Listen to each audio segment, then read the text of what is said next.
Senhoras e senhores, bom dia a todos. Sejam bem-vindas e bem-vindos nessa manhã ao Caravana Virtual.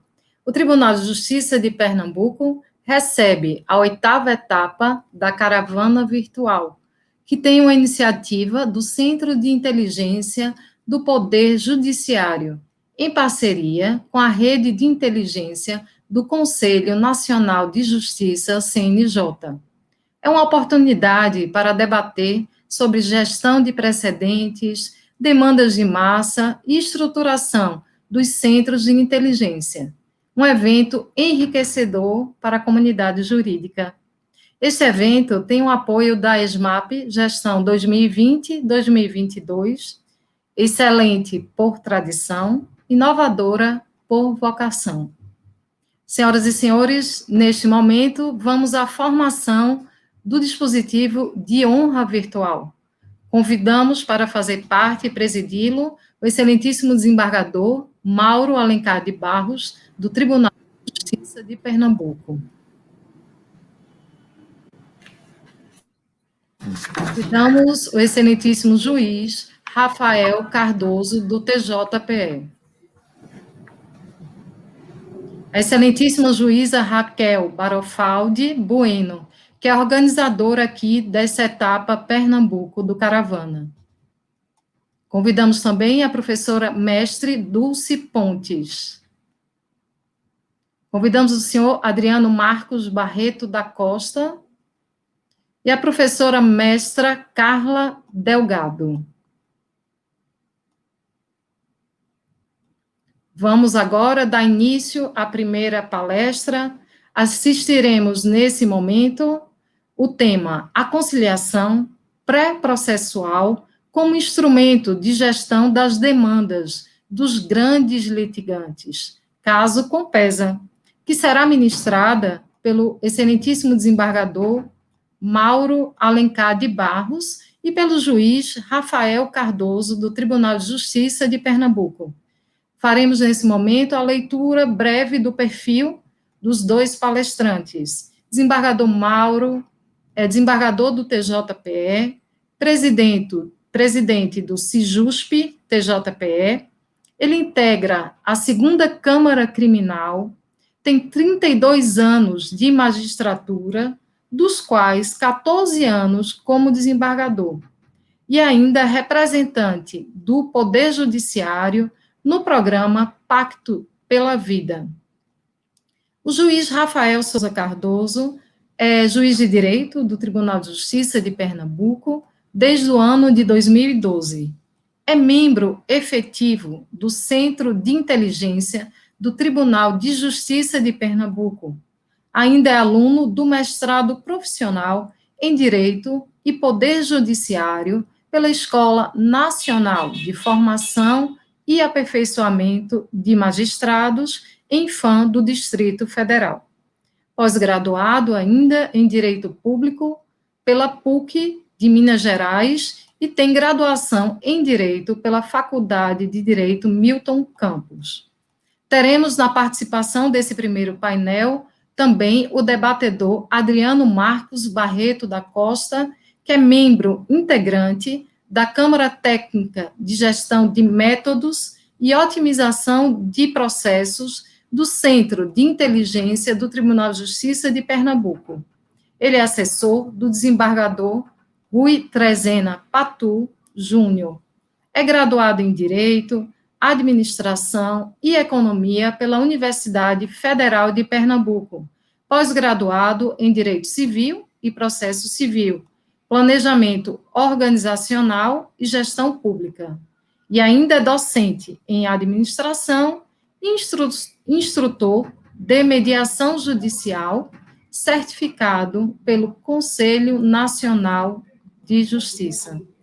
Com a palavra, então, para as boas-vindas inicial e o início da palestra, o excelentíssimo desembargador. Bom dia a todos. É um prazer, uma honra poder participar e fazer a abertura desse evento. parabenizar o Tribunal de Justiça de Pernambuco, a Escola Superior da Magistratura de Pernambuco, o CNJ, que viabilizaram a realização desse evento, no objetivo de promover a formação continuada entre os centros de inteligência e aprimoramento das equipes do judiciário de todo o Brasil. Em Pernambuco, nós criamos esse centro de inteligência o ano passado, no final do ano passado, e eu reputo como um órgão dentro do Tribunal de Justiça de grande relevância. É um órgão que congrega magistrados e servidores do tribunal da melhor qualidade e que debatemos temas do dia a dia no objetivo principal de identificar os maiores problemas do Tribunal, do Poder Judiciário de Pernambuco e encontrar soluções para tanto. Um dado objetivo que o centro já promoveu foi com relação às súmulas do tribunal.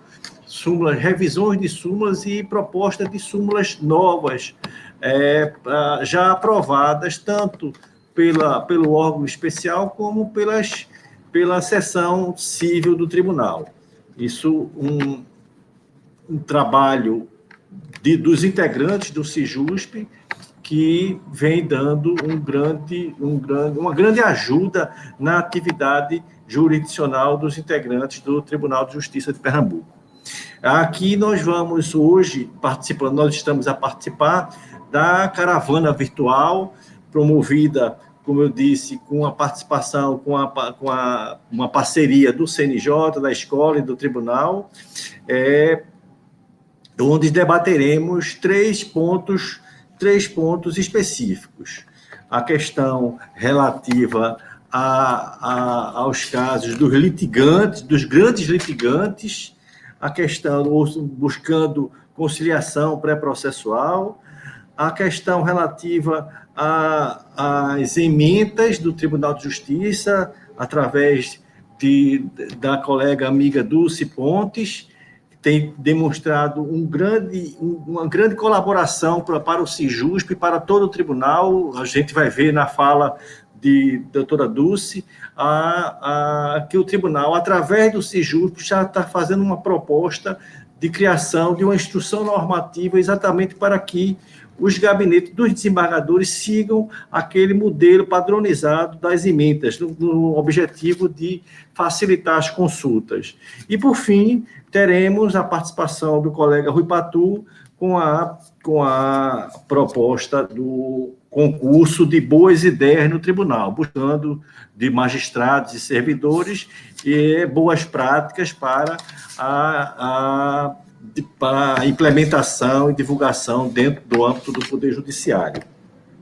Eu não posso aqui deixar de agradecer a participação de todos, fazer uma referência a todos os integrantes do CIJUSP. Como eu disse, é um órgão de grande relevância do Poder Judiciário de Pernambuco, integrado por mim, pelo desembargador André Guimarães, desembargador Fábio Eugênio, desembargador Rui Patu, pelos magistrados Alexandre Pimentel, Rafael Cardoso, aqui presente, Raquel Barofaldi, aqui presente também, uma dinâmica magistrada que vem prestando um relevante serviço perante o CIJUSP, Rafael Cardoso também, um magistrado da primeira linha, que vem colaborando comigo, inclusive, na implantação do PJE criminal e de toda uma área da justiça criminal, e por ainda fazer referência aos servidores que entregam o CIJUSP, Carlos Já, Dulce Pontes,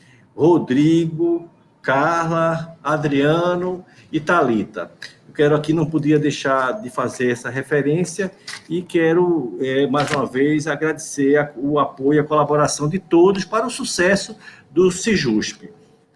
Dentro dessa dinâmica da criação, da divulgação das atividades do CIJUSP através das caravanas virtuais, nós teremos agora a fala do colega Rafael Cardoso, que irá fazer uma explanação a respeito da conciliação pré-processual como instrumento de gestão das demandas dos grandes litigantes. E aqui, fazendo uma pontuação no caso específico da Compesa, uma empresa de distribuição de águas e de esgotos do estado aqui de Pernambuco, onde nós identificamos a existência de um grande número de ações em nome da Compesa e também, paralelamente a nós termos identificado, a própria Compesa procurou o judiciário em busca para que nós pudéssemos fazer uma parceria para solucionar esses casos. Também identificamos casos de grandes litigantes, como um caso específico nas comarcas do Cabo de Santo Agostinho, aqui na região metropolitana. E aí nós dentro do Sejusp, procuramos identificar esses grandes litigantes, procuramos chamá-los para conversar e para tentar encontrar soluções que atenda a ambas as partes, ou seja, ao próprio demandante do Poder Judiciário, como nós, a máquina, a estrutura do Poder Judiciário.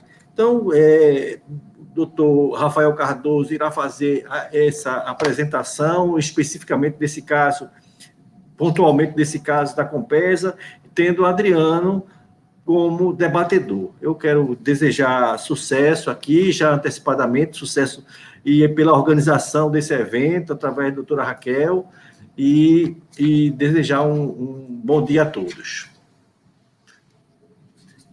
Acho que o colega Rafael pode... Bom dia a todos e a todas.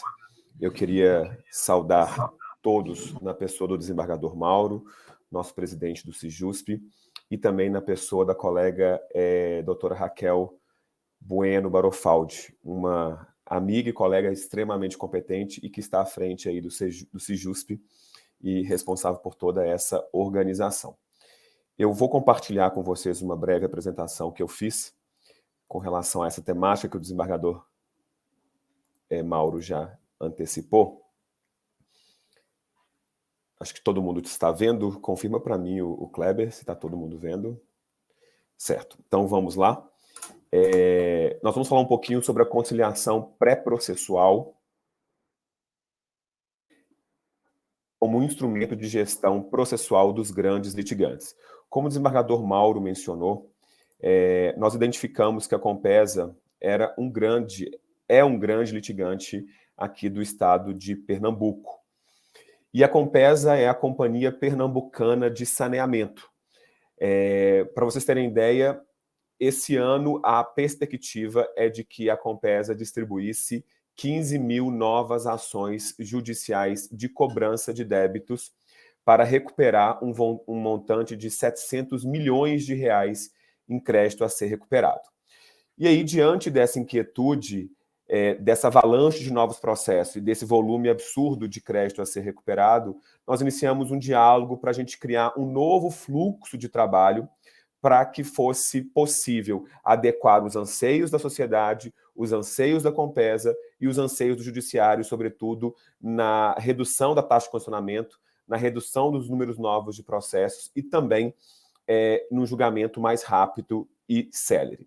E aí, nossas conversas com a Compesa, nosso grande litigante, ela foi baseada em alguns pressupostos, né? Então, o primeiro pressuposto que a gente considerou foi o acesso à ordem jurídica justa, expressão cunhada pelo caso Watanabe, e que diz que o acesso à ordem jurídica, né, o acesso à justiça, é mais do que o acesso ao judiciário, é muito mais do que bater a porta do judiciário.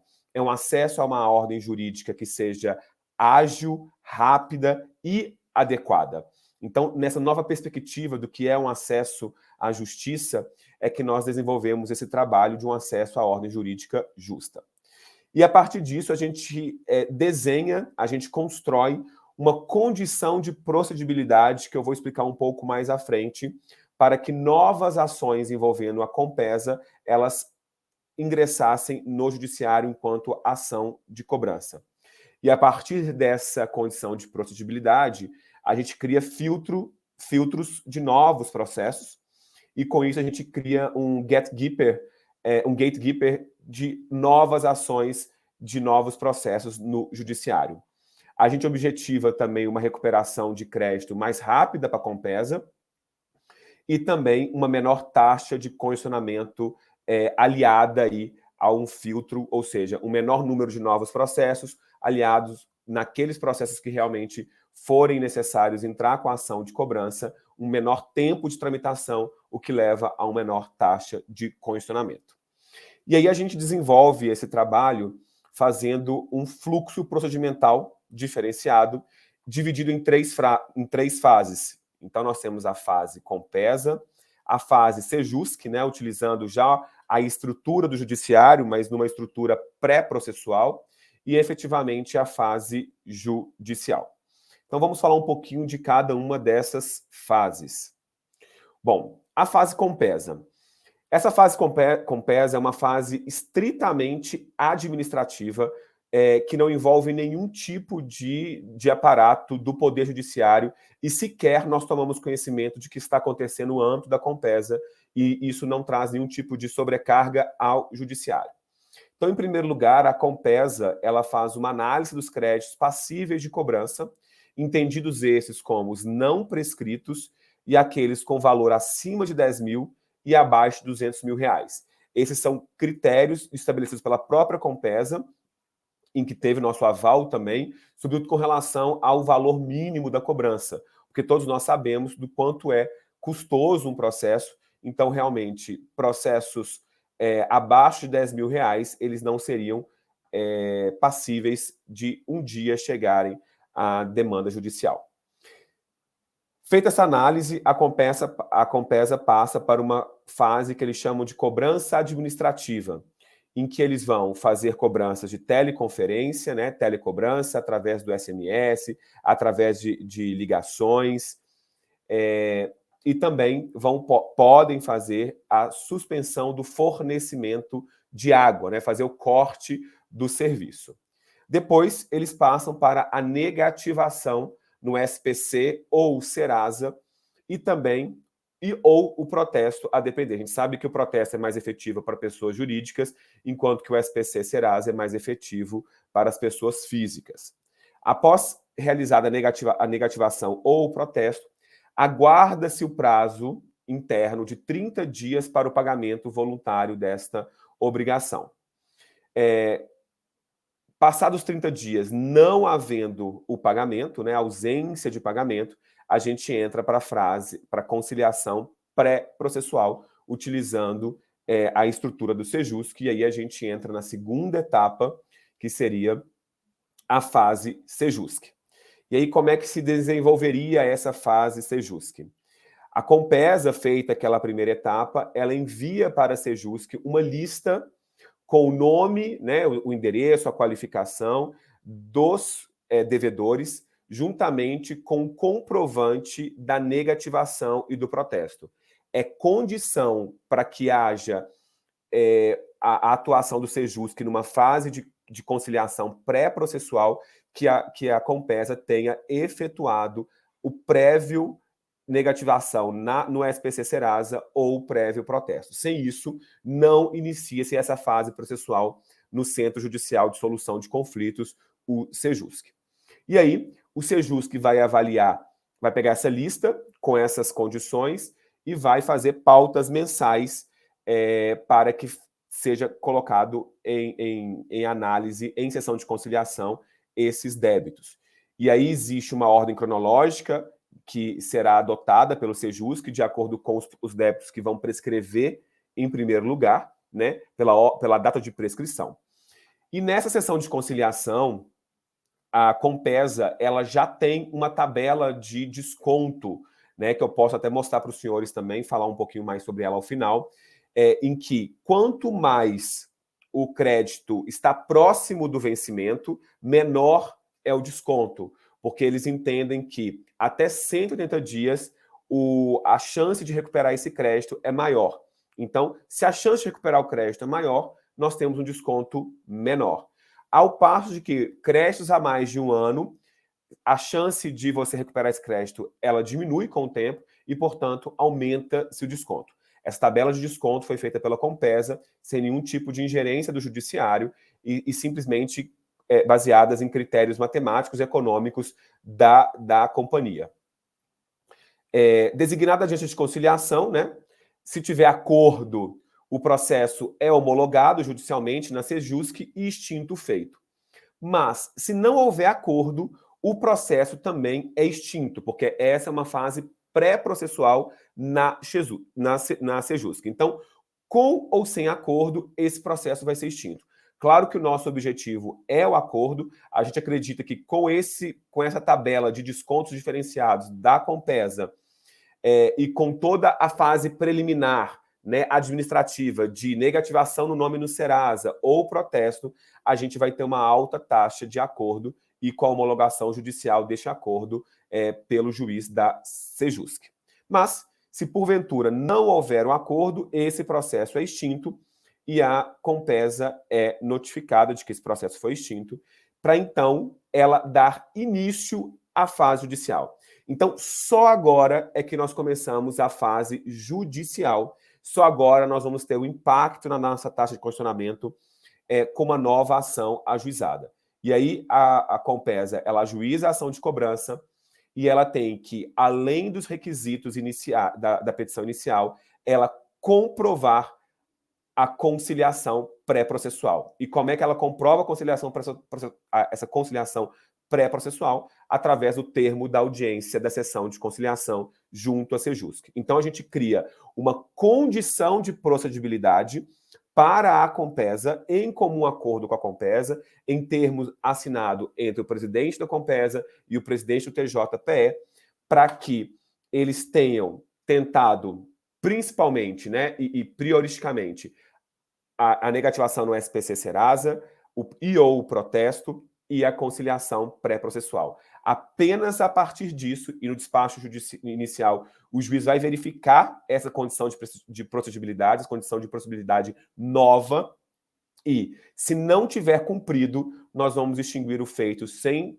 julgamento de mérito, né, por falta das condições da ação, e, cumpridos os requisitos todos pela Compesa, a gente vai dar o prosseguimento ao feito, e aí, com a possibilidade de se designar ou não a audiência do 334, porque pode-se entender o magistrado, inclusive, de que, como já teve essa conciliação pré-processual, não haveria necessidade dessa audiência do 334 e já, sim, prosseguir ali com a instrução do processo.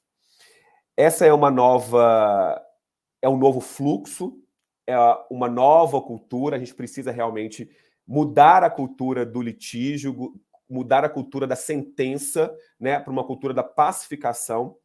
E a gente acredita que a possibilidade de fazer melhor, fazer o judiciário mais ágil, o judiciário mais efetivo e um judiciário que atenda tantas expectativas do jurisdicionado, tanto daquele litigante e também dos próprios juízes e magistrados e servidores, com uma nova dinâmica, um novo fluxo de trabalho. Então, em breve síntese, esse o novo fluxo que nós estamos desenvolvendo com a Compesa. A gente já alinhou todas essas questões, o termo está pronto, nós devemos assinar essa semana ainda. A ideia era ter assinado antes dessa caravana virtual, mas em virtude das agendas, né, do presidente do tribunal e da presidente da Compesa, isso não foi possível, mas todo o jurídico da Compesa e do tribunal já está acertado. Então, esse fluxo que eu propus para vocês, não vai haver nenhuma modificação no termo que será assinado em breve entre o tribunal e a Compesa. E a gente acredita que a gente pode contribuir muito para um judiciário melhor com relação a essa nova forma. E isso pode ser aplicado, inclusive, em outras situações, a outros grandes litigantes, em outras demandas também. E eu me coloco à disposição aqui para qualquer esclarecimento e estou aberto aí às indagações. Passo a palavra aí a Adriano, nosso mediador. Muito obrigado.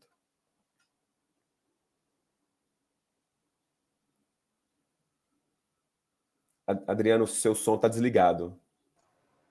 Obrigado. Bom dia a todos. É uma honra participar desse evento, sobretudo diante da relevância social do tema abordado e da brilhante exposição do Dr. Rafael Cardoso. Eu selecionei alguns pontos para discussão, mas em virtude do tempo escasso, acho que não será possível esgotá-los, para que não haja prejuízo aos demais palestrantes. O primeiro ponto que eu queria trazer à baila é em relação ao corte no fornecimento. Então, conforme exposto por Vossa Excelência, há a informação de necessidade de efetivação do corte no fornecimento como um dos requisitos para se configurar a, entre aspas, pretensão resistida e, consequentemente, o ajuizamento da ação, respeitados aí os artigos 319 e 320 do Código de Processo Civil. Pois bem, há casos em que a unidade consumidora é, por exemplo, um hospital ou uma escola, ou seja, instituições que prestam um serviço de relevante importância social, cuja suspensão poderia causar danos irreparáveis ou de difícil reparação.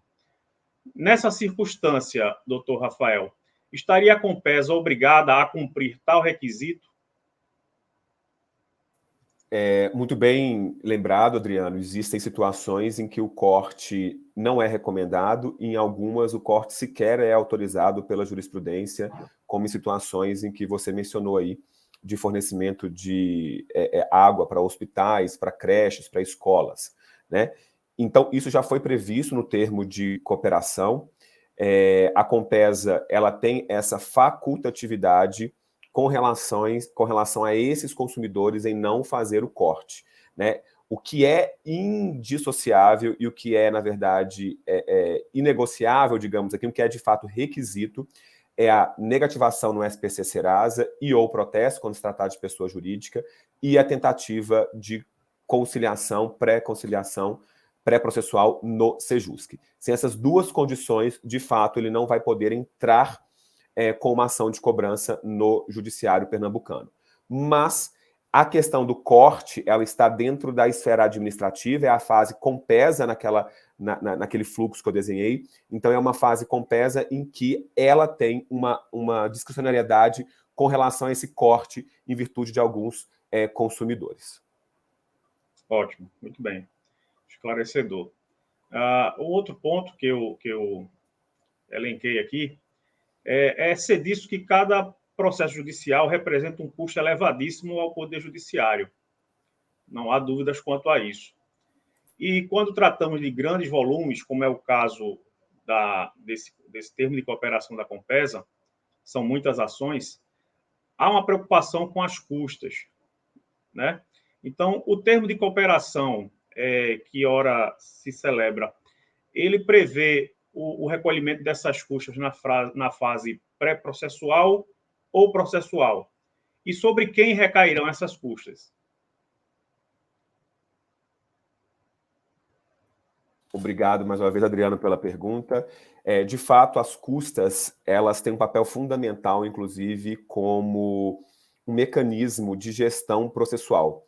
Recentemente, aqui em Pernambuco, a Lei 17.116, ela estabeleceu um novo regime de custas no estado de Pernambuco, né? Ela entrou em vigor no dia 5 de março deste ano e ela reflete já um posicionamento aí, inclusive, do Conselho Nacional de Justiça, através de uma pesquisa que eles realizaram, inclusive enviaram uma proposta de legislação atualizada de custas nacionais para o Congresso, que até então não teve o seu trâmite deflagrado. Mas a nossa lei de custas pernambucana, ela tem influência, né, nesse modelo do CNJ e tem essa preocupação. A gente acredita que as custas ela tem um papel fundamental na gestão processual, até para desestimular eventuais demandas predatórias ou demandas aventureiras do judiciário. Especificamente no caso Compesa, foi previsto sim no termo de cooperação o pagamento das custas, nos termos definidos lá no Código de Processo Civil. Lá no CPC, salvo engano, no artigo 98, quando há um acordo, essas custas são divididas, né, em 50% para cada um. Então, tanto na fase pré-processual, no Sejusc, havendo acordo, essas custas serão pagas, no mínimo, metade pela Compesa e metade pela parte demandada ali, requerida. Mas nada obsta em que a Compesa ela assuma um pagamento maior dessas custas, inclusive para fins de fomentar um acordo. Então, imaginemos que ela tem uma parte muito hipossuficiente, e aí que se as custas forem divididas em 50 e 50, como está lá no Código de Processo Civil, a parte não faria o acordo. Então, nesse caso, a Compesa pode assumir 90% das custas e deixar para a parte hipossuficiente apenas 10%. Ou também, na negociação desse acordo e dos descontos, a Compesa também pode propor que as custas sejam pagas integralmente pela parte demandante quando essa parte tiver um poder aquisitivo, né? Então, imaginemos que nós estivemos falando de uma indústria, e aí a Compesa pode colocar todas essas custas para essa indústria.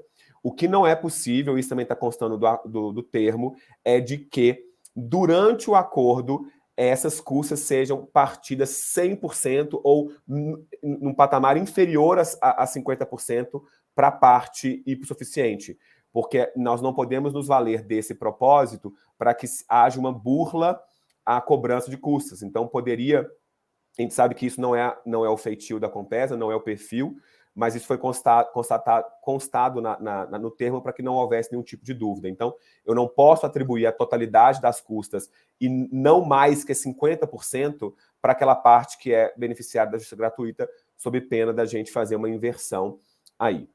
E, concluindo, nós também teremos a cobrança de custas na fase judicial também, como acontece normalmente, né? Aí a Compesa vai ter que antecipar essas custas, porque ela é a parte autora e não é hipossuficiente. Então, nós temos uma preocupação muito grande, sim, com as custas, e para mudar a cultura também com relação à arrecadação das custas do nosso Estado. Então, nesse caso, doutor Rafael, eu posso dizer que até o pagamento das custas pode ser objeto do acordo, é isso?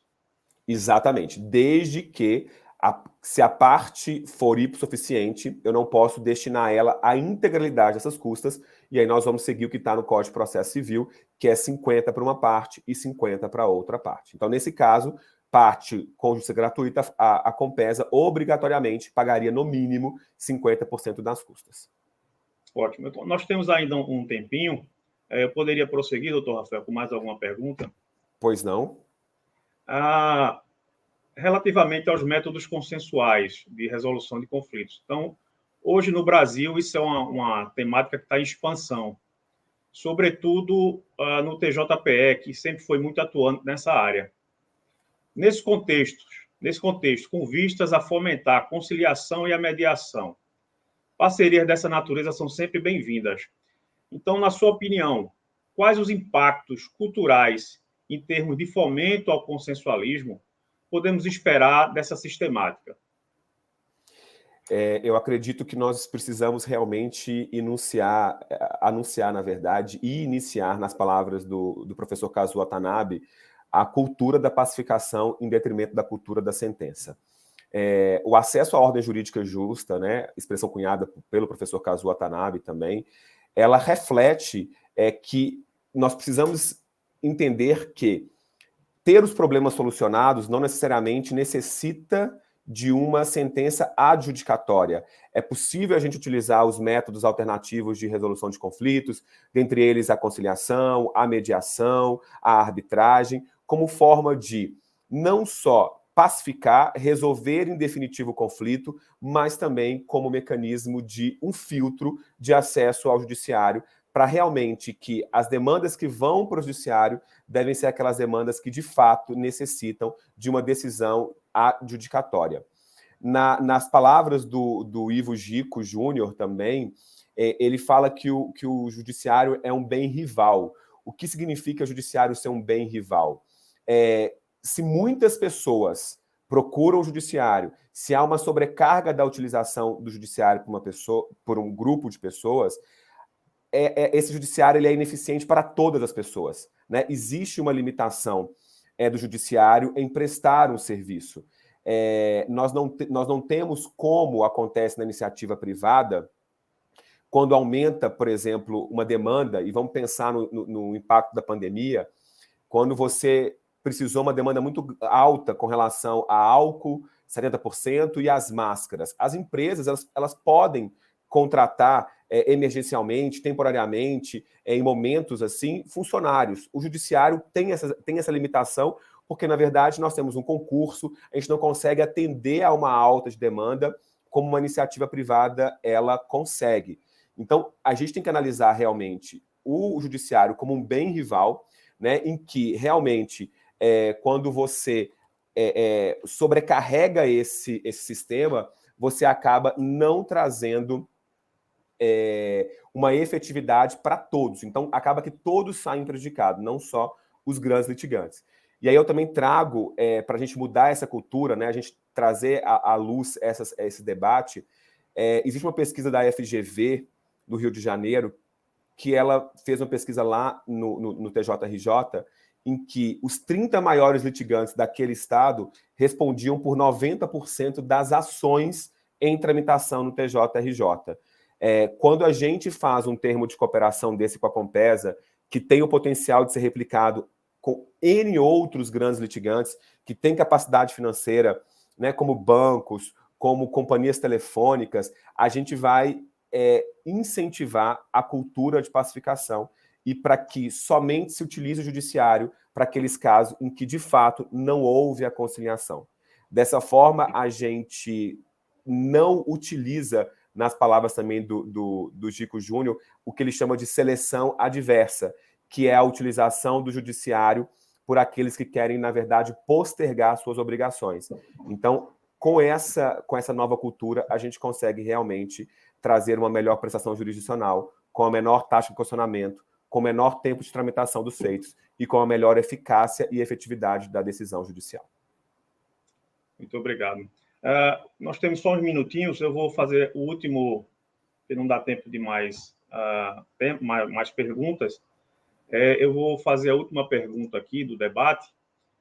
Já que o senhor mencionou esse estudo da Fundação Getúlio Vargas, que apontou essa desproporção aí dos grandes demandantes, o Centro de Inteligência também realizou um estudo recentemente acerca da dificuldade de se obter acordo cível em sede de audiência de conciliação prévia, aquela do 334, principalmente quando o polo passivo é um grande demandado. Nesse sentido, podemos esperar outras parcerias similares no futuro? Com certeza. Eu acho que isso é só o início de uma nova cultura, né? Como eu disse, um novo fluxo de trabalho, uma nova cultura e a possibilidade de fazer diferente e fazer melhor. Então, a nossa ideia do Centro de Inteligência é, sim, nós estamos desenvolvendo um dashboard, né? Um painel de BI, em que a gente vai identificar em tempo real os maiores litigantes do estado de Pernambuco, os maiores, e dentro dos maiores litigantes, os maiores demandantes e os maiores demandados, e também com o fito de a gente evitar alguma demanda predatória, alguma demanda de massa. A gente também está desenvolvendo esse painel de BI que vai nos fornecer quem são os maiores advogados que ingressam no judiciário pernambucano, a fim de realmente, em tempo real, fazer esse mapeamento e deflagrar ações pontuais ou estaduais, regionais, macros ou micro, para a gente melhorar a prestação do serviço do judiciário pernambucano. Inclusive, o desembargador Mauro mencionou no início, a gente precisa trabalhar com dados, né? E o Robert Kaplan, fala que o que não é medido não é gerenciado. A gente tem uma ideia de que os maiores litigantes sempre são os bancos, as telefonias, mas aqui em Pernambuco, particularmente, nós tivemos uma surpresa em que um dos nossos grandes demandados, né, não era os serviços, não era o banco. Claro, tinha os bancos, tinha os serviços, mas se destacou uma empresa, né, uma empresa de responsabilidade limitada na comarca do Cabo Santo Agostinho, que ela tinha mais ações contra ela do que a própria seguradora líder. Então, nós vamos tratar esse grande demandado com uma atenção especial. E aí é por isso que faz a importância de se ter um painel de BI, se ter um dashboard que realmente tenha ali todos esses dados, né? Porque a gente ficar com ilações ou com subjetivismo, a gente não consegue fazer um gerenciamento efetivo da atividade judicial. Então, o que a gente quer é isso, é fazer um gerenciamento, é esse propósito do Centro de Inteligência, para que a gente consiga dar a resposta quase em tempo real ou em menor tempo possível, se antecipando, se antevendo a problemas que iriam ingressar. Então, nesse caso da Compesa, nesse ano de 2021, seriam 15 mil novas ações de cobrança, né? E aí, no final do ano, a ideia é realmente fazer, depois do levantamento, de quantas ações deixaram de ser ajuizadas, porque, na verdade, teve a fase pré-conciliação, teve a fase administrativa na Compesa, e com, inclusive, o número de arrecadação, crédito que a Compesa arrecadou. Então, Rafael, muito obrigado. O nosso tempo já esgotou, então eu repasso a palavra ao cerimonial. Eu que agradeço.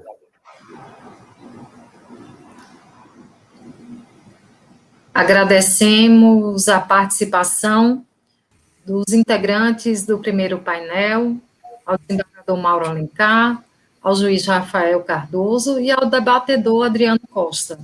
Na continuidade, anunciamos agora o segundo painel, que tem como tema Oficina de Emendas, acesso à jurisprudência do Tribunal para fomentar o uso racional da justiça. Será ministrada pela professora mestra Dulce Pontes, que é analista judiciário do Tribunal de Justiça de Pernambuco, lotada no gabinete do desembargador Antenor Soares, é mestre em processo civil pela Unicap, membro do Centro de Inteligência do Poder Judiciário Estadual e idealizadora do curso Ementa Perfeita, e ainda professora da Oficina Ementa Perfeita na Escola Judicial de Pernambuco. O painel terá como debatedora Carla Delgado, que é mestre em Direito Privado pela Universidade Federal de Pernambuco, pós-graduada em Direito Empresarial e em Direito Notarial e Registral. É ainda professora de Direito Civil, Metodologia da Pesquisa e Monografia Jurídica. Assessora do TJPE, integrante da Câmara Técnica de Gestão de Métodos e Otimização de Processos do CIJUSP. Com a palavra, então, a palestrante Dulce Pontes. Bom dia a todos, quero saudar a todos, né, na pessoa do desembargador Mauro Alencar, que foi meu chefe, inclusive, por 6 anos, né, desembargador Mauro. Agradecer imensamente aqui ao CIJUSP pela minha participação aqui nesse evento de hoje. A ideia aqui é que a gente consiga compartilhar um pouco o que foi a Ementa Perfeita, o que está sendo a Ementa Perfeita no Tribunal do Estado de Pernambuco. Eu também vou compartilhar um material agora com vocês para ficar melhorar a visualização e dou continuidade. Então, pessoal, a Oficina Ementa Perfeita, o tema da nossa fala hoje, estou dividindo esse painel com a querida Carla Delgado, que também é uma pessoa que tem muita experiência na elaboração de emendas jurisprudenciais e tem colaborado bastante também com esse projeto, né? A Oficina Ementa Perfeita, o tema da nossa fala hoje é o acesso à jurisprudência do tribunal para fomentar o uso racional da justiça.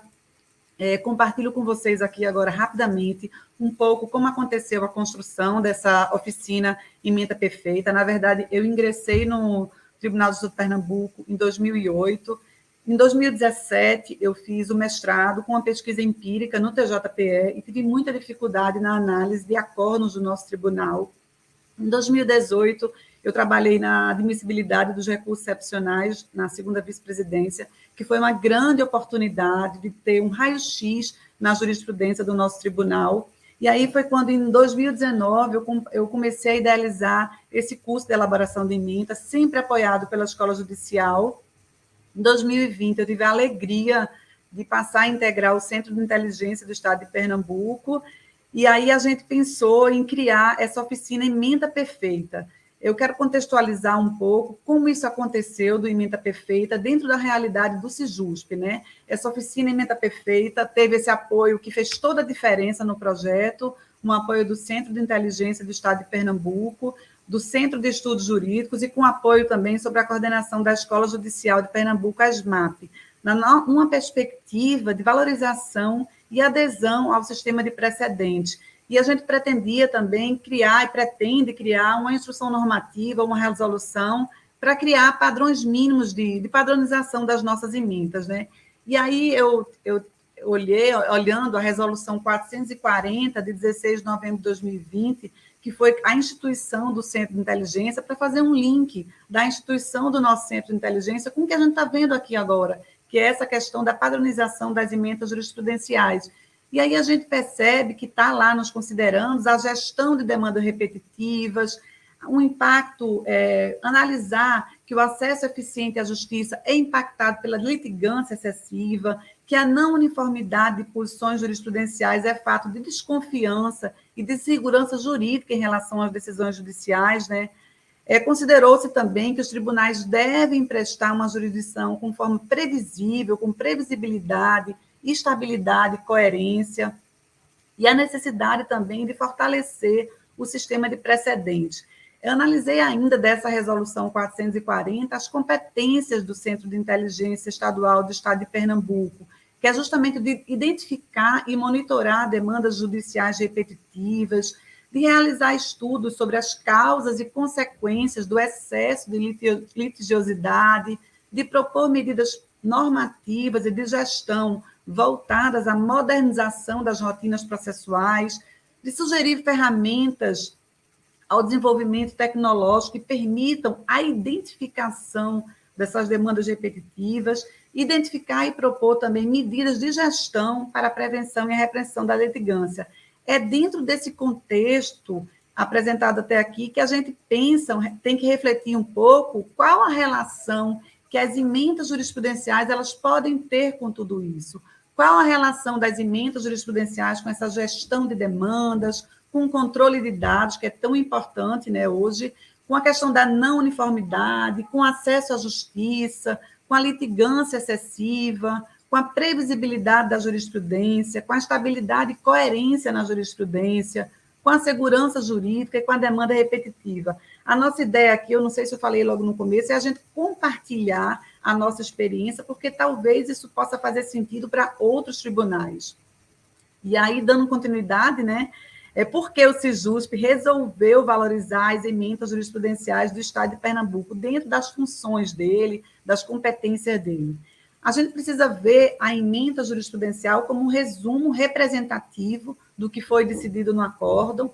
Todo acórdão tem que ter uma emenda, e a emenda reflete de forma concisa o entendimento firmado pelo colegiado. Até coloquei aí um desenho do acórdão, e aí há uma discussão se a emenda integra ou não o acórdão, mas, independentemente dela integrar ou não o acórdão, é fato que toda emenda tem que ter, todo acórdão tem que ter uma emenda. Então, a emenda, o valor da emenda cresceu muito, especialmente hoje com essa função no sistema de precedentes, né, com esse direito jurisprudencial que a gente não consegue mais se imaginar elaborando uma minuta de decisão sem consultar a jurisprudência. E dentro das funções das emendas, né, ela tem uma função de revelar a norma jurídica decorrente do julgamento, de dar publicidade aos precedentes jurisdicional, de facilitar o trabalho de pesquisa da jurisprudência do tribunal, de favorecer o controle quanto à estabilidade, à integridade e à coerência da jurisprudência. E aqui eu faço um parênteses aqui. Quando eu fui trabalhar na segunda vice-presidência, eu sempre adorei consultar a jurisprudência do STJ. Então, assim, desde que eu entrei no tribunal, eu gostava muito de chegar para despachar com o chefe, já ter um arquivo com jurisprudência, então eu sempre gostei muito disso.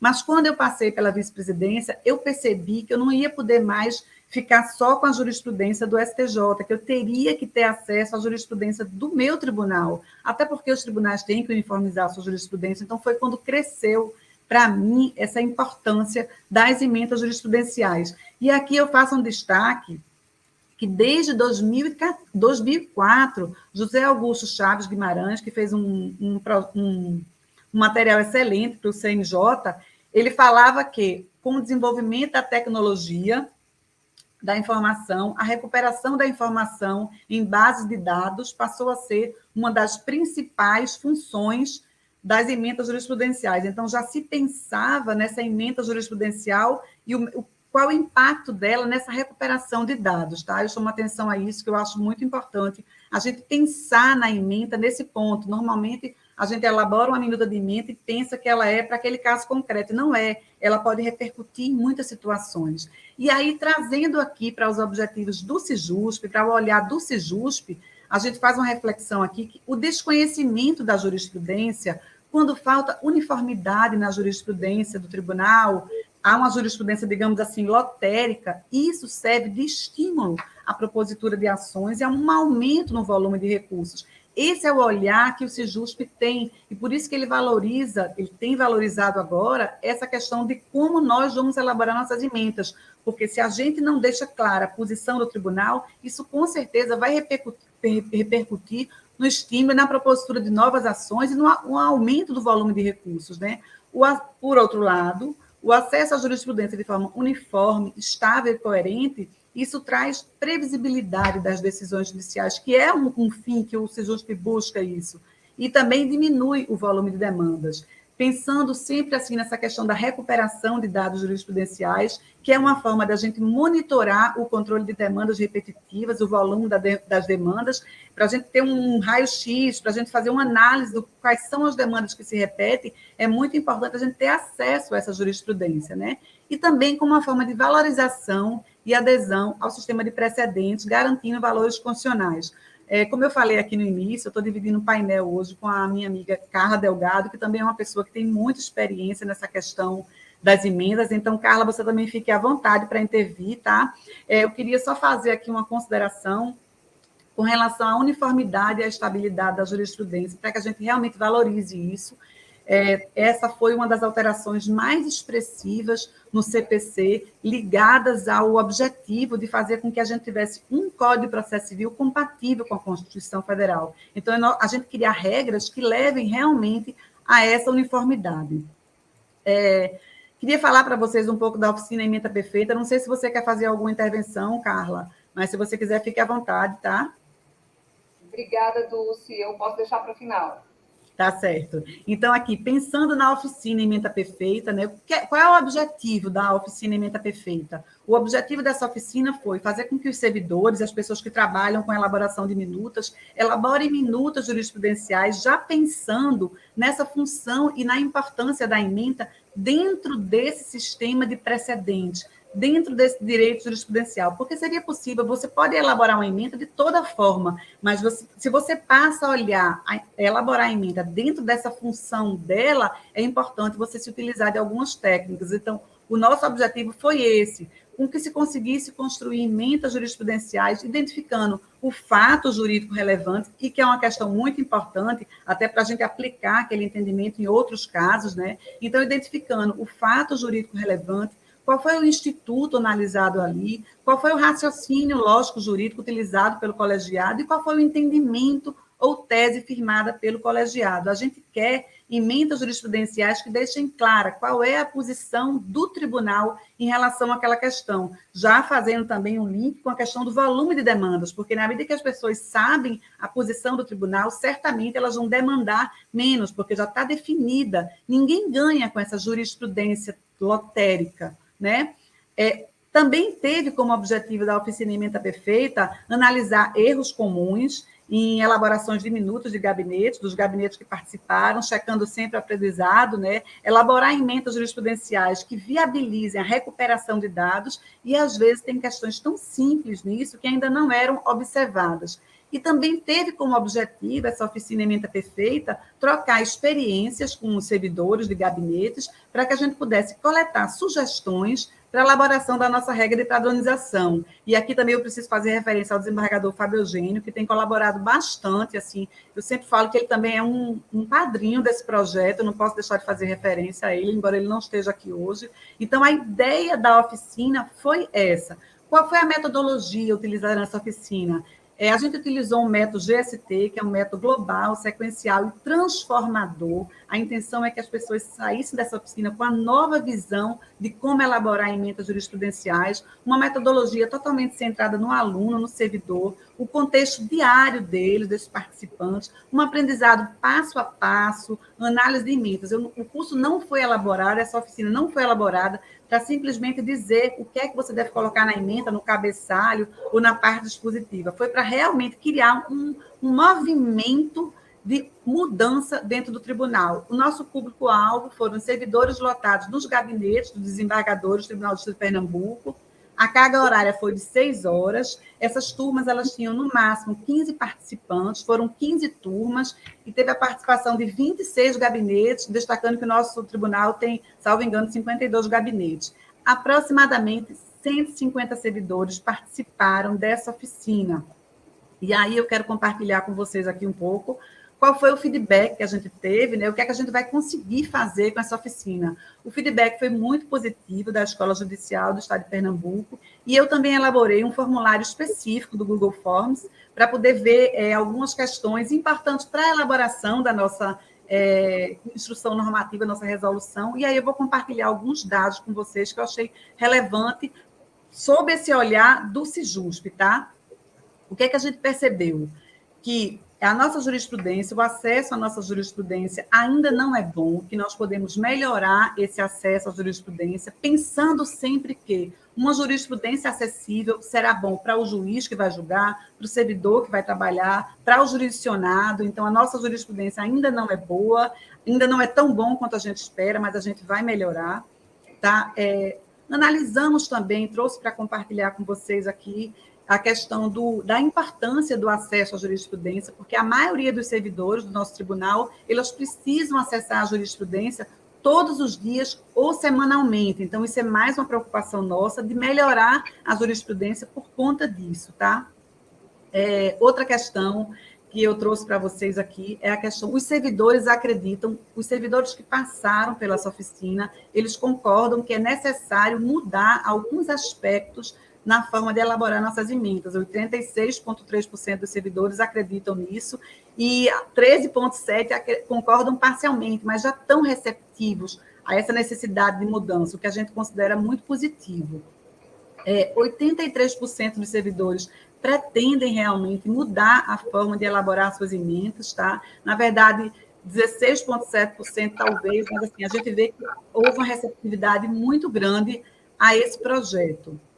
Quero compartilhar com vocês também a questão do controle de vocabulário, que é uma coisa simples que a gente pode implementar, e isso será muito importante, inclusive pensando aqui nas demandas repetitivas, na aplicação de recursos, de entendimentos firmados pelo STJ ou STF, a gente pode, de repente, citar o número do tema nas emendas, é um olhar que a gente não tinha ainda percebido tanto. Então, e essa questão do controle de vocabulário são termos que você pode colocar na sua emenda para que ela seja o mais acessível possível. Então, 97,3% dos servidores acreditam na importância desse controle de vocabulário nas emendas.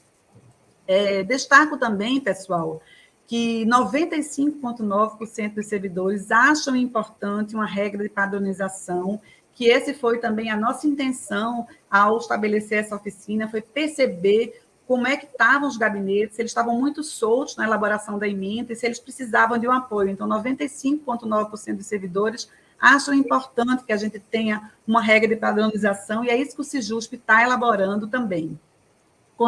Ainda com relação ao controle de vocabulário, eu quero compartilhar com vocês aqui a questão do tesauro, que é uma ferramenta muito simples de ser utilizada, mas ainda não é utilizada por muitos tribunais. Ela é uma ferramenta que existe tanto no STJ quanto no STJ, é uma ferramenta utilizada para controle terminológico. Eu acho que isso pode favorecer muito a prestação jurisdicional e o acesso à jurisprudência de vários tribunais. Talvez alguns tribunais tenham o seu próprio tesauro, mas eu acredito que a gente utilizar o tesauro do STF ou do STJ é muito interessante, a gente vai padronizar a linguagem nacionalmente. Então, eu acho que essa é uma ferramenta que a gente precisa destacar aqui para outros tribunais.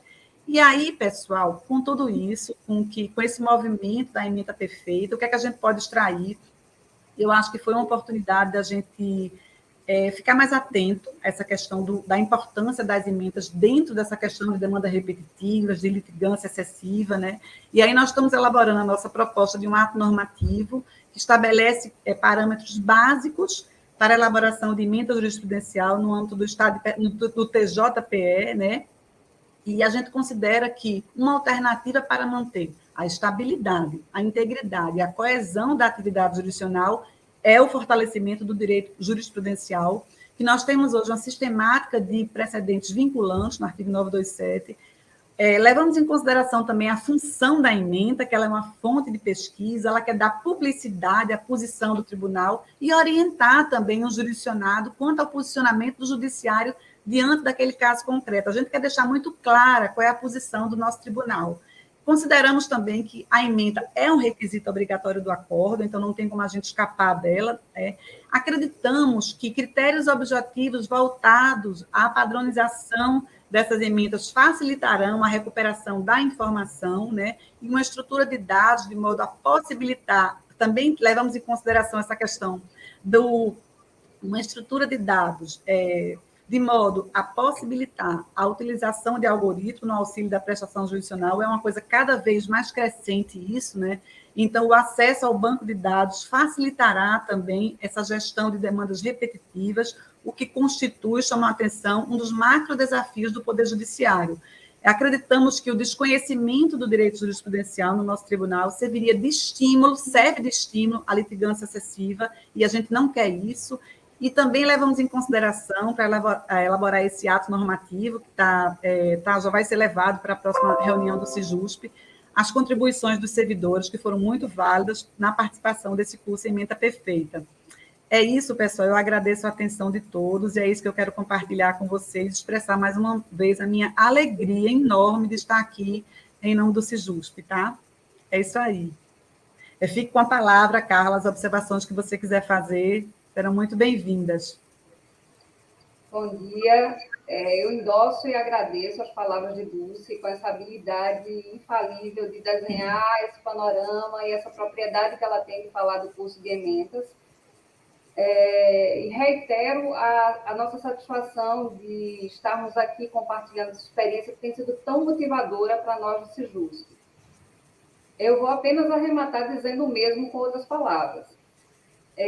Quando Dulce narrou esse caminho trilhado para o curso de ementas, o que nós queremos dizer é que esse terreno ele vem sendo preparado e cultivado há muito tempo. E nós não somos os únicos a cultivarmos esse terreno.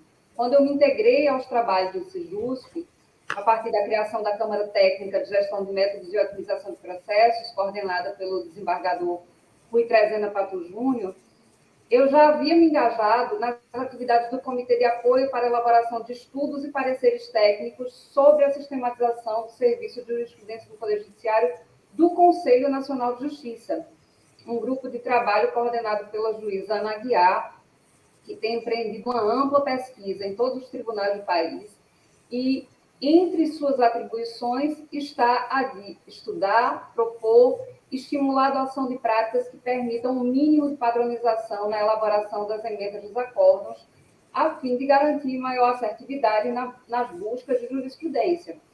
Então, essa coincidência sinaliza para o fato de que essa é uma preocupação da hora, uma preocupação do momento, um problema do momento, e que urge cuidarmos disso e que também nos dá a certeza de nós estarmos no caminho certo.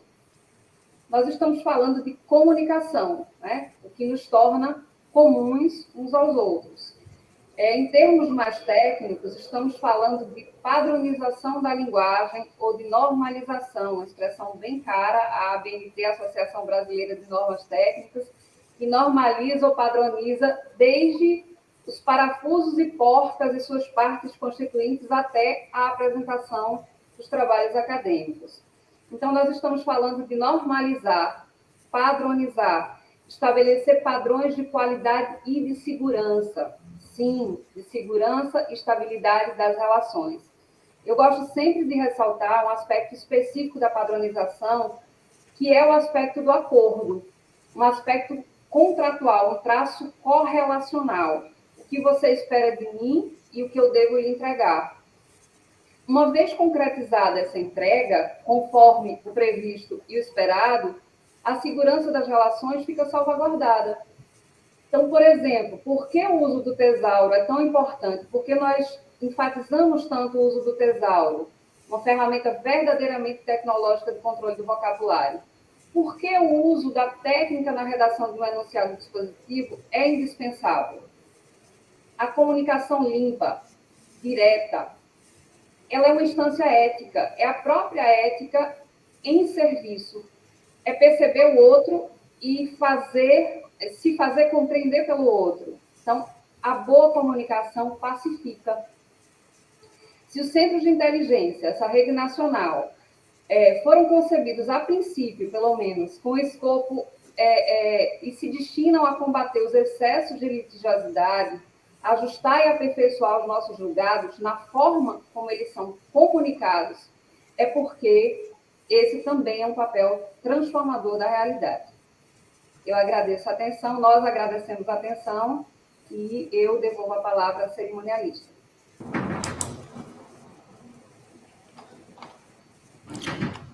Agradecemos imensamente a participação das integrantes do segundo painel, da professora Dulce Pontes e da professora Carla Delgado. Anunciamos agora o terceiro painel, que traz o tema Concurso de Boas Ideias no TJPE. Será apresentada pelo palestrante desembargador Rui Trezena Patu. O desembargador Rui Patu é mestre em Direito Público e Privado pela Universidade Federal de Pernambuco. É desembargador do Tribunal de Justiça de Pernambuco, coordenador da primeira Câmara Técnica do SIJUSP, responsável pela gestão de métodos de otimização de processos, foi ainda assessor da presidência, vice-presidência e corregedoria e um dos principais responsáveis pela implantação do sistema de resolução consensual e arbitral de Pernambuco, hoje o NUPEMEC.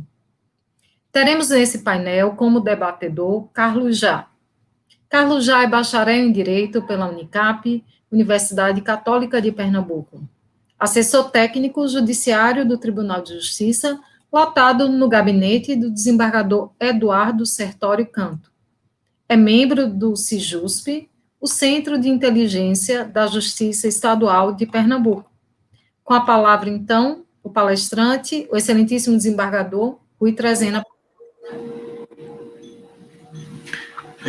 Bom dia a todos, e inicialmente eu queria agradecer por essa oportunidade ao presidente do Centro de Estudos, Centro de Inteligência da Justiça Estadual de Pernambuco, desembargador Mauro Alencar, e o desembargador, o coadjuvante desse trabalho, que é o desembargador Fábio Eugênio.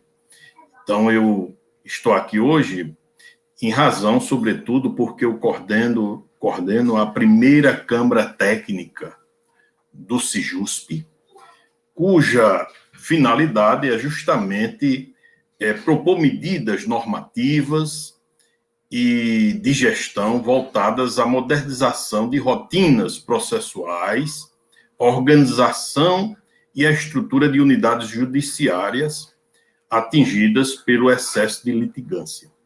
Então, um dos objetivos da primeira Câmara, fugindo um pouco ao trabalho de sistematização dos precedentes judiciais, que é esse o maior propósito do Centro de Inteligência, é justamente formular projetos, não é, que permitam, digamos assim, um efetivo combate, um efetivo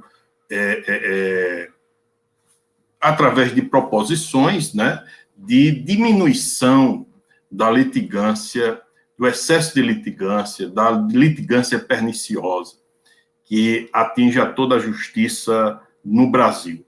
Então, esse trabalho, um dos projetos é justamente propiciar ao Centro de Inteligência um link, um canal que permita os profissionais do direito, os agentes que compõem a justiça, seja Ministério Público, defensores, advogados, que eles possam contribuir efetivamente com ideias e soluções, rotinas e até projetos, né, mais complexos, no sentido do aperfeiçoamento desse trabalho de inteligência. Nós entendemos que o trabalho de inteligência ele não pode ficar fechado unicamente com um grupo, né, de pessoas técnicas, mas também deve ter ouvidos para a sociedade, a fim de que ouça aqueles que estão no primeiro grau, sobretudo, aqueles que estão atrás de um balcão, na espera de uma boa prestação jurisdicional, ou que sofrem, de alguma forma, pelo excesso de litigiosidade, pela morosidade da justiça. Então, uma das ideias é justamente criar um concurso permanente, onde as pessoas sejam incentivadas a participar desse trabalho. Então, agora eu dou início a essa apresentação, pediria ao pessoal do apoio para exibir alguns slides a esse respeito. Então,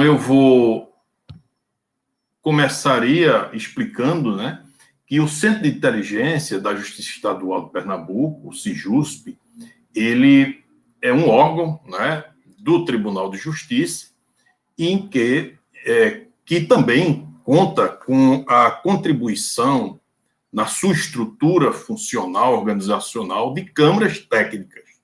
Nós fazemos parte da primeira Câmara Técnica, que é justamente a Câmara de Gestão de Métodos de Otimização de Processos.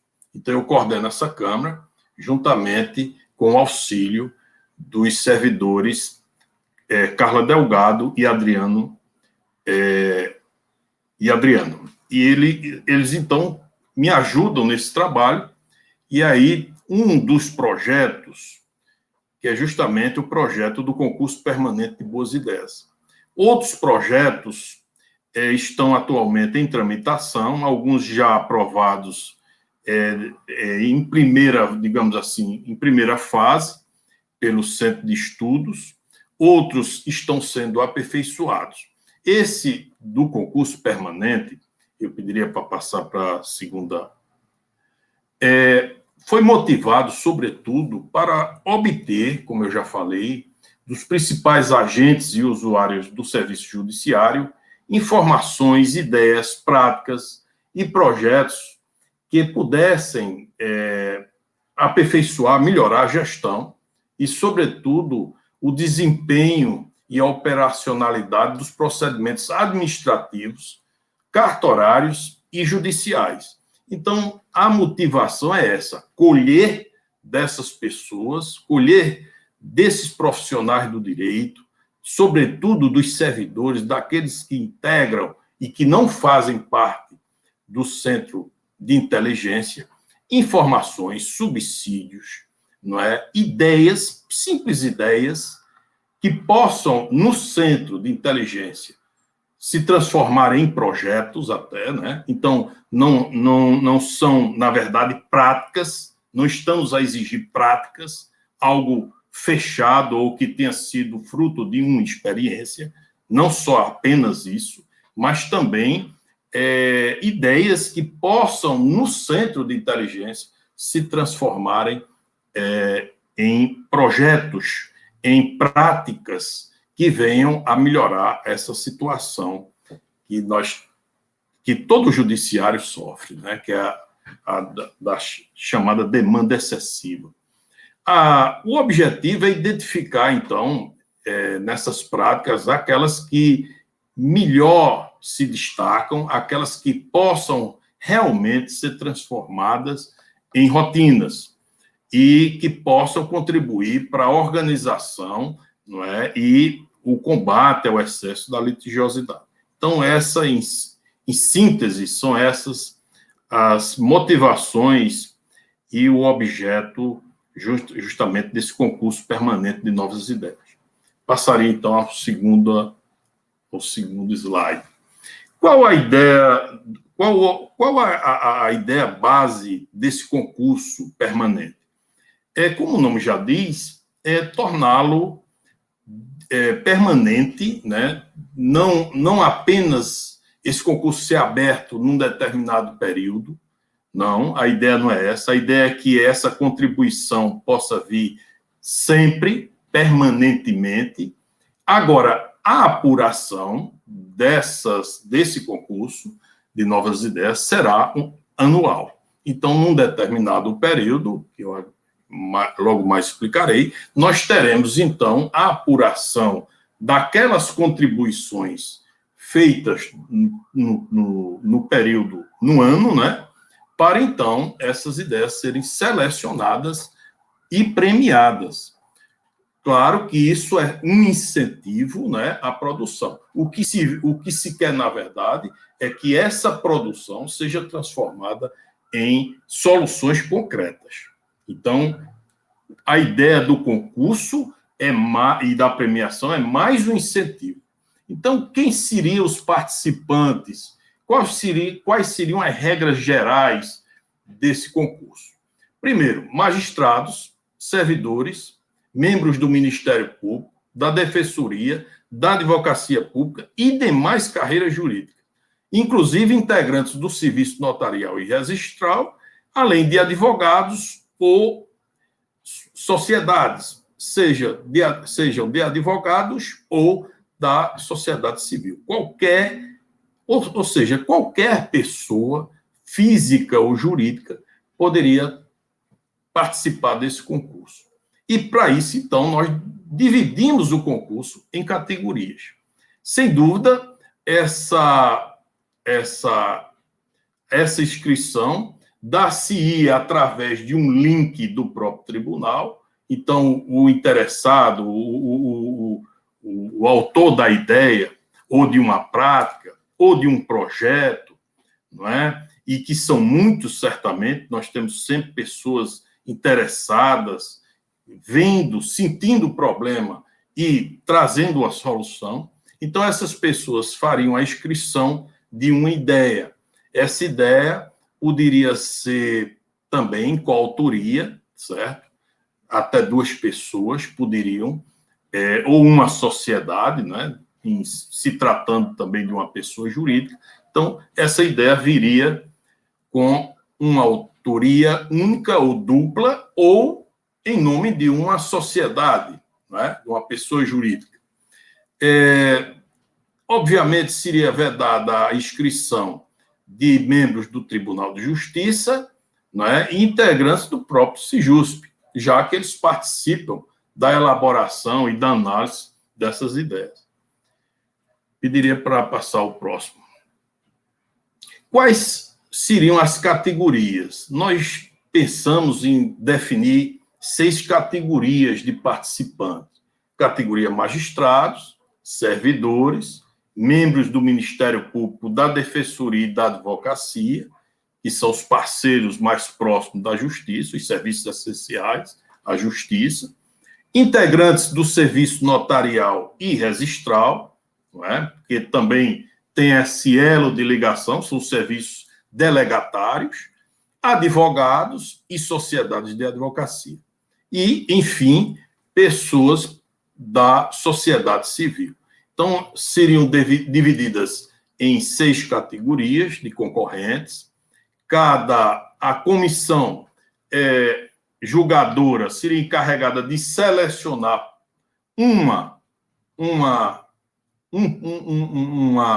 vamos dizer assim, uma ideia, ou um projeto, ou uma prática por categoria, certo? Essa comissão, ela inicialmente seria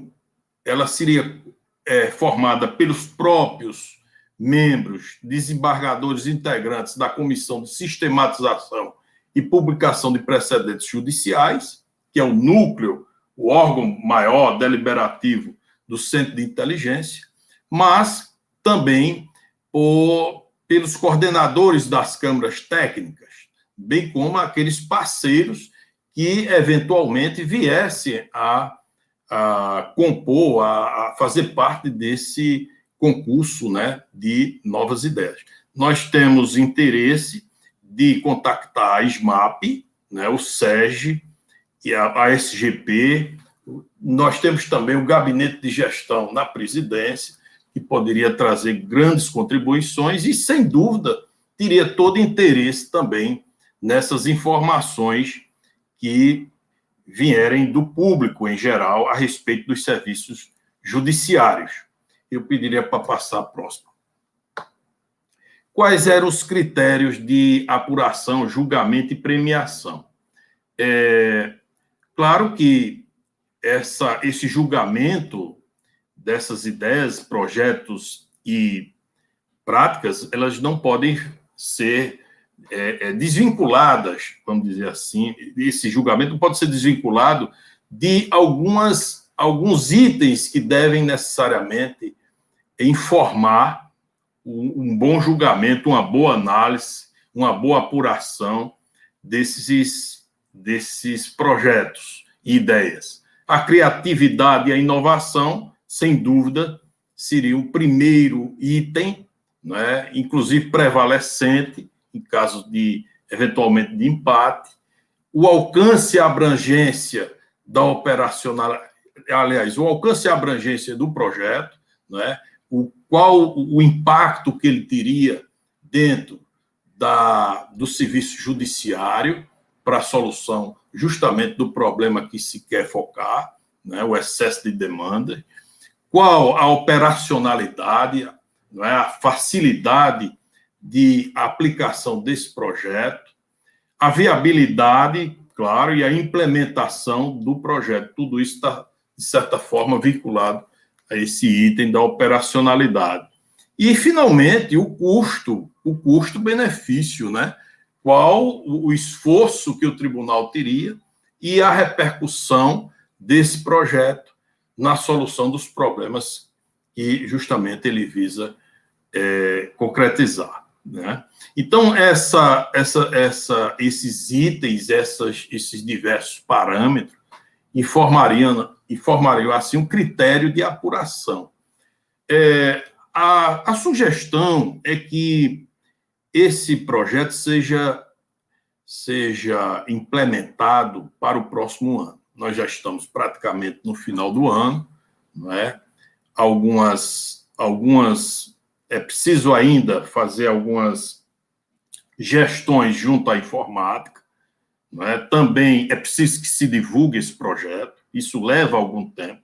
Então, a ideia é que se concretize no próximo ano. Então, nós teríamos todo o ano, a partir de fevereiro, né, nós teríamos a abertura desse concurso permanente, e todo o ano de 2022, nós teríamos, então, para colher essas informações, né? Então, a apuração dos premiados ocorreria no dia 30 de setembro, quer dizer, já daqui a um ano, né? Praticamente, daqui a um ano. A premiação ocorria numa solenidade anual, realizada um mês após essa apuração, mês de novembro, não é? E essa premiação consistiria basicamente numa diplomação pela inovação na gestão judiciária, além de outros prêmios que, a depender das parcerias com a escola da magistratura, por exemplo, a escola judicial, nós poderíamos criar mais incentivos para que as pessoas pudessem participar. Então, esses parceiros certamente têm interesse, né, em criar um canal de participação permanente com os nossos agentes, aquelas pessoas que compõem o Poder Judiciário, não apenas juízes e servidores, além dos profissionais e as demais carreiras e os serviços essenciais à justiça. Passaria para o próximo, por favor. O próximo slide, por favor. Então, sim, bom, terminou aí. Então, o próximo, eu acho que houve uma falha minha. Em relação a isso, então, nós concluiríamos esse concurso com uma solenidade, né, onde haveria essa premiação. Então, a partir daí, não impediria, eventualmente, com essa premiação, que novos participantes continuassem a enviar seus projetos, ideias e práticas para que entrassem numa análise no ano seguinte. Então, é permanente, mas de apuração anual.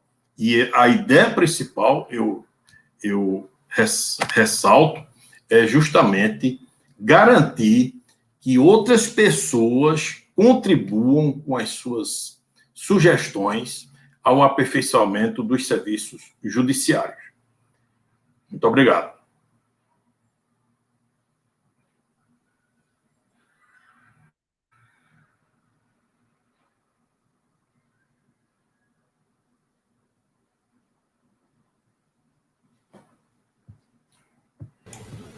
Carlos Giar, acho que está com a palavra. Bom dia a todos. Primeiramente, gostaria de agradecer ao convite que me foi feito para participar desse evento pela doutora Raquel Barafaldi, que é uma juíza bastante atuante, inclusive representa o CIJUSP perante o CNJ. Também gostaria de agradecer brevemente ao convite que me foi feito pelo desembargador Fábio Eugênio para integrar o CIJUSP, o qual foi avalizado pelo desembargador Mauro Alencar, que é o presidente do CIJUSP. E, pegando um gancho na abalizada apresentação do desembargador Rui Patu, eu observei que uma das preocupações desse concurso permanente de boas ideias é enfrentar o excesso de litigiosidade. E, de fato, é um problema que salta aos olhos de quem integra o Poder Judiciário. E eu, inclusive, fiz uma pesquisa aqui interna no gabinete e fiquei pasmado com o crescente aumento do número de processos. Só para se ter uma ideia, no ano de 2019, o gabinete do desembargador Eduardo Sertório, ao qual integro, recebeu 1.345 processos. Em 2018, nós recebemos 1.345 processos. Em 2019, esse número saltou para 1.888, ou seja, um acréscimo de 543 processos em apenas um ano. E quando foi para 2021, esse número saltou para 1.999 processos distribuídos. E um detalhe importante é que o número de servidores não aumenta, né? Um gabinete de desembargador tem 10 assessores, fora o desembargador e fora as duas secretárias. Então, pegando o gancho no que o desembargador Rui falou, nessa questão da excesso de litigância e de tentar obter boas ideias, seja de magistrados, servidores, advogados, Ministério Público, ou seja, todos os agentes que participam, né, dessa atividade, eu gostaria de indagar ao desembargador Rui se, por exemplo, não seria interessante se profissionalizar, inclusive inserir no curso para magistrados a questão de gestão, porque o Poder Judiciário, a meu sentir, pelo menos é o que eu visualizo nesses 6 anos que integro o gabinete do desembargador Eduardo Sertório, eu visualizo em relação a algumas outras varas, alguns gabinetes, uma preocupação muito grande com a questão de julgar. Ou seja, de fato, o nome julgador, a atividade típica é julgar. Mas não seria o caso também de se ter uma atenção maior para a gestão? Inclusive, em 2016, o gabinete do desembargador Eduardo Sertório lançou um livro, né, Gestão e Justiça, no qual se elenca algumas, como posso dizer, algumas rotinas, como, por exemplo, dividir o gabinete do desembargador Eduardo Sertório é dividido em 3 grupos, e se delimitou as matérias desses 3 grupos de forma a otimizar o serviço. E isso, de fato, e em números, aumentou a produtividade. Mas, antes de a pergunta mesmo que eu gostaria de fazer ao desembargador Rui Patu é que, em 2017, o Tribunal de Justiça de Pernambuco fez um projeto de otimização de atividades jurisdicionais, em parceria com a empresa Ernst Young, e se escolheu a terceira vara civil de Olinda para implantar esse projeto de otimização. Não seria o caso, desembargador Rui, de estender esse projeto também para os gabinetes, para verificar se com uma melhor gestão a gente consegue aumentar a produtividade? Gostaria de ouvi-lo. Muito oportuna a pergunta, e eu diria que gestão é essencial para a solução de qualquer problema, seja doméstico, seja no trabalho, não resta dúvida. E eu acho que a partir de 2017, 2018, o CNJ investiu junto aos tribunais para que os juízes fossem capacitados em cursos de gestão. A experiência, e aí vem a experiência diante a teoria e a prática, né? A prática é que demonstra que muitos juízes foram capacitados e ainda assim continuaram a ter a mesma rotina de trabalho. Muita dedicação à atividade julgadora e pouquíssima dedicação à atividade de gestão. O que não é de se admirar, porque, veja, nós fomos formados, preparados para julgar, não para gestão. E que, é claro que alguns juízes, ao exemplo do desembargador Sertório, fazem um trabalho de gestão conhecido, tem essa preocupação e isso tem surtido efeitos. E quem faz gestão em vara já tem sentido e produzido efeitos. Agora, a questão é formação, jeito, eu diria até assim, isso a gente vê no dia a dia. Há pessoas que têm dificuldade em gerir qualquer coisa. Então, assim, é inerente à condição humana. O perfil do magistrado, no geral, não é de bom gestor, seja na administração, na vara ou em qualquer outro lugar. Então, a nossa preocupação hoje é criar, ou talvez, quem sabe lá um dia, nós não tenhamos uma carreira de gestores profissionais. O que eu digo, o que eu sempre defendo é que o juiz deveria separar, toda a gestão do Estado deveria ter dois segmentos. O segmento de gestão, com autonomia administrativa e financeira, para gerir a máquina pública. E outra atividade fim. Nós não teríamos juízes gestores. Nós teríamos juízes dedicados à atividade fim. Não que eles não possam e não devam ser gestores, mas não no sentido técnico da palavra. Porque isso tem prejudicado a continuidade dos projetos. Os projetos se limitam, seja no executivo, no judiciário, no legislativo, ao período do mandato. Isso está errado. O serviço público é preciso que tenha um núcleo, não é? Um centro de gestão permanente que aplique e execute as diretrizes dos gestores maiores, que esses não necessariamente se imiscuiriam em questões de técnicas operacionais.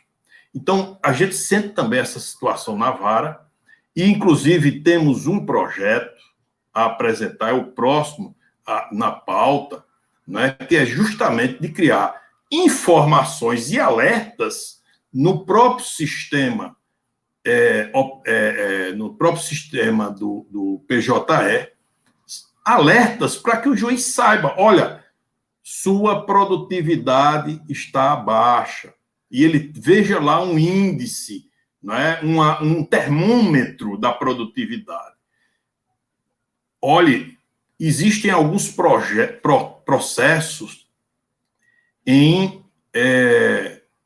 estão, vamos dizer assim, com prazos excedidos, e ele tem esse alerta na tela.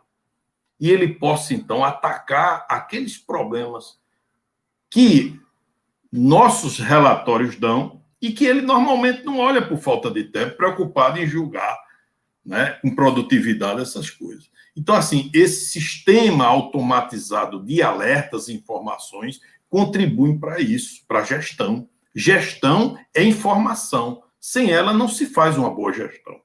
Então, a ideia do concurso permanente é também trazer isso, trazer as reclamações, as informações, as angústias, mas angústias essas não traduzidas em uma simples reclamação, angústias traduzidas em projetos, em ideias, porque não que sirvam só para o centro de inteligência, nós vamos fazer o tratamento, mas elas podem servir a outros setores. As ideias podem não ser necessariamente para aquele fim que nós temos, mas podem servir à escola da magistratura, podem servir ao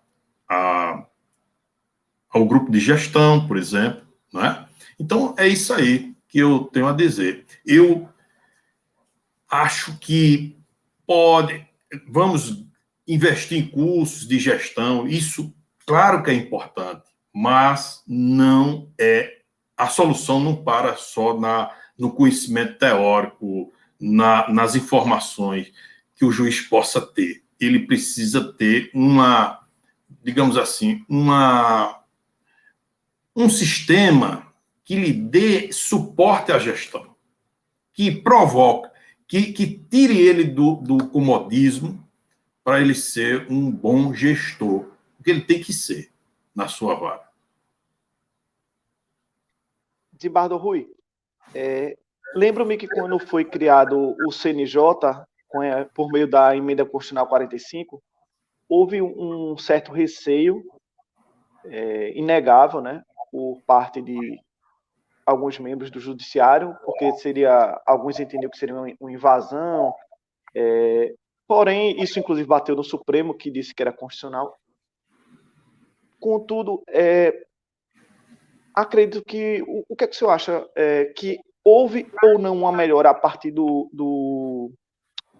da participação do CNJ, como, por exemplo, quando ele cobra processos com mais 100 dias, ele uniformiza procedimentos. Eu me lembro que houve uma inspeção do CNJ aqui em Pernambuco em 2019 e o CNJ identificou que havia uma diferença de procedimentos. Por exemplo, quando se entrava com embargo de declaração, que é o integrativo, boa parte dos desembargadores mandava que se numerasse, que se abrisse um novo processo, tinha um número novo, que era uma determinação da presidência. E outros gabinetes não faziam assim. E, em razão disso, o CNJ identificou, ora, tem que ter um padrão para isso. E aí, o CNJ, ao final da inspeção, elaborou um relatório e solicitou que a presidência do tribunal uniformizasse. E assim foi feito. E, hoje em dia, não é mais necessário se abrir um processo novo, vamos dizer assim, com um número novo para embargo de declaração ou qualquer outro integrativo, agravo interno.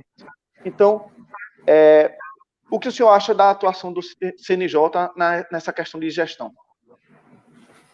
Olha, a atuação do CNJ, e desde quando eu integrava a Comissão de Reforma do Judiciário, da Associação dos Magistrados Brasileiros, eu fiz parte dessa reforma, e a ideia nossa era criar um conselho de controle, certo? Um conselho de controle, porque entendíamos que os controles existentes nos estados não funcionavam a contento. Não só no aspecto disciplinar, mas, sobretudo, um conselho que pudesse tratar de gestão do judiciário, porque com a visão nacional, não é? Então, faltava ao judiciário nacional um órgão que cuidasse dessa gestão nacional. E o CNJ trata dessa gestão. Claro que atualmente tenho críticas a fazer ao CNJ na sua composição, né? No início do CNJ, nós víamos mais proatividade em termos de gestão, não é? E, inclusive, mais exigências no aspecto disciplinar. Víamos também isso, uma atuação mais firme do CNJ. Essa atuação, evidentemente, isso acontece, né, com todos os órgãos, houve uma acomodação, não é? Mas ela é essencial para o resgate dessa gestão nacional. E, de certa forma, fomenta que cada estado planeje e faça a sua própria gestão. Não é? O grande mérito do CNJ está justamente nesse seu perfil de gestor nacional. Sem dúvida, é de grande importância. E, assim, nós pecamos, veja, não havendo uma gestão nacional, esse pecado que ocorria aqui no Estado, de um desembargador determinar a autuação de um jeito, o outro determinar que viesse dos próprios autos, isso só demonstra a falta de visão do todo, né? É preciso ter uma gestão que veja o que está fazendo bem e o que está fazendo mal na administração, né? E no processo e no procedimento judiciário. Então, isso precisa ser visto de cima para que se compare as diversas práticas e se possa definir uma uniformização. Porque não existia esse órgão de uniformização de gestão. O CNJ traz isso, não é? Traz isso. Então, assim, eu acho revolucionária a ideia do CNJ, necessária, não é? Talvez futuramente com a competência mais ampla, não é? Para abranger também, quem sabe lá, o Supremo Tribunal Federal, né? Mas isso aí seria uma grande reforma.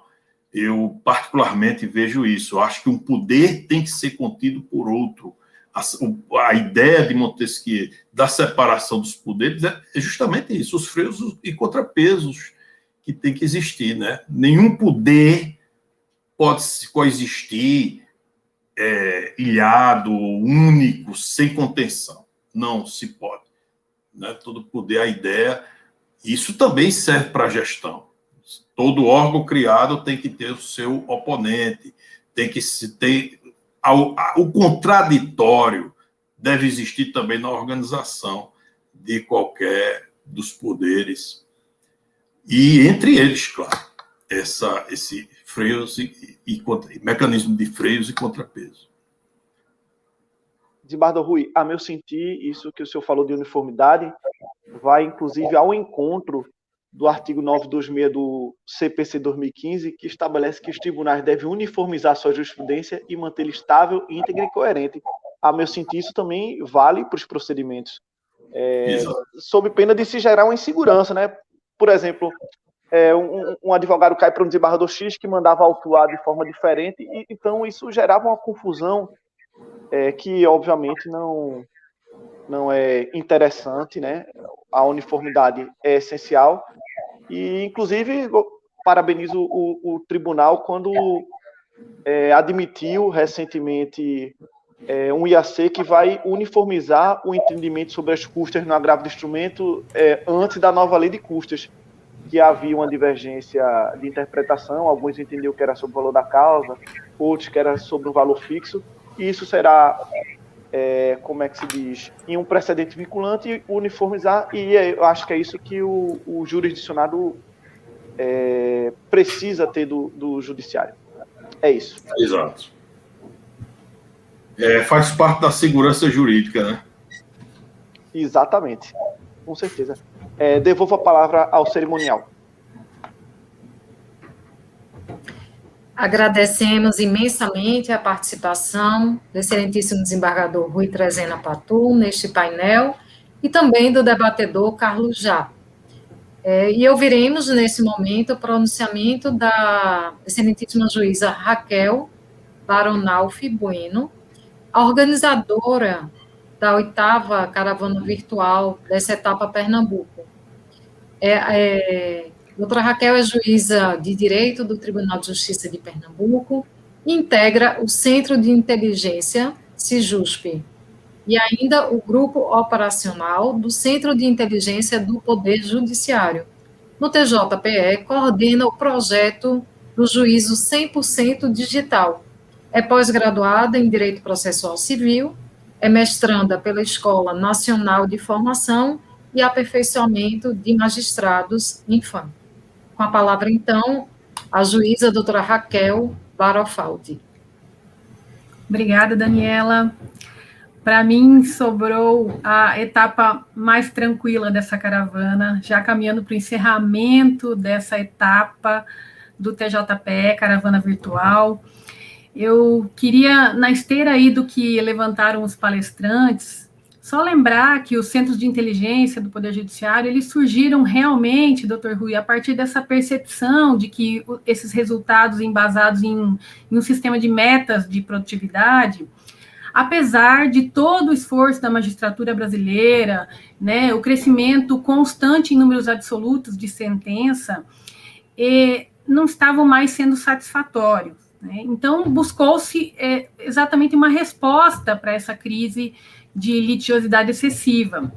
E por iniciativa do CNJ, na gestão aí do ministro Luiz Fux, veio a resolução 349, seguida da resolução 374, criando, então, os centros de inteligência dos tribunais, que, de fato, são esse espaço institucional aqui, que permite esse diálogo, a gestão democrática, a cooperação institucional, como no caso da Compesa, e entre as instâncias também, né? Além de pensar soluções para problemas sistêmicos do Poder Judiciário, ou problemas macros do Poder Judiciário. E reconhecendo a importância desse novíssimo espaço do Poder Judiciário, eu gostaria de parabenizar a iniciativa do CNJ, mais especificamente do ministro Luiz Fux, pela idealização das caravanas virtuais que visam essa troca de experiência e o fortalecimento dos centros de inteligência ainda, que estão se reconhecendo enquanto órgão, enquanto um órgão na busca de problemas sistêmicos aí do Poder Judiciário. Eu queria agradecer também as excelentes explanações dos debatedores e painelistas, desembargador Mauro Alencar, que é presidente do nosso CIJUSP aqui no TJPE, desembargador Rui Patu, dos doutores Rafael Cardoso, Dulce Pontes, Adriano Barreto, e acho que eu caí. Uhum. Não, estamos ouvindo bem. Pronto, obrigada. Carlos Jar, Carla Delgada, e o apoio de todos os integrantes aí do CIJUSP na pessoa do desembargador Fábio Eugênio pela concretização dessa etapa. Por fim, agradecer o TJPE, a Escola Judicial, a ASCOM, o Centro de Inteligência Nacional e a Rede de Inteligência, e, por fim, todos os que estão virtualmente presentes. Eu declaro a caravana virtual, etapa Pernambuco encerrada. Estaremos presentes dia 19/10 no TRF da 5ª Região, que é a próxima etapa da caravana, e devolvo aí a palavra à cerimonialista. Obrigada, Daniela. Nós que agradecemos a senhora pela excelente organização do nosso evento, da 8ª Caravana Virtual. Mais um evento com apoio da Escola Judicial de Pernambuco. Desejamos um bom dia a todos e uma excelente continuidade da semana. E até breve.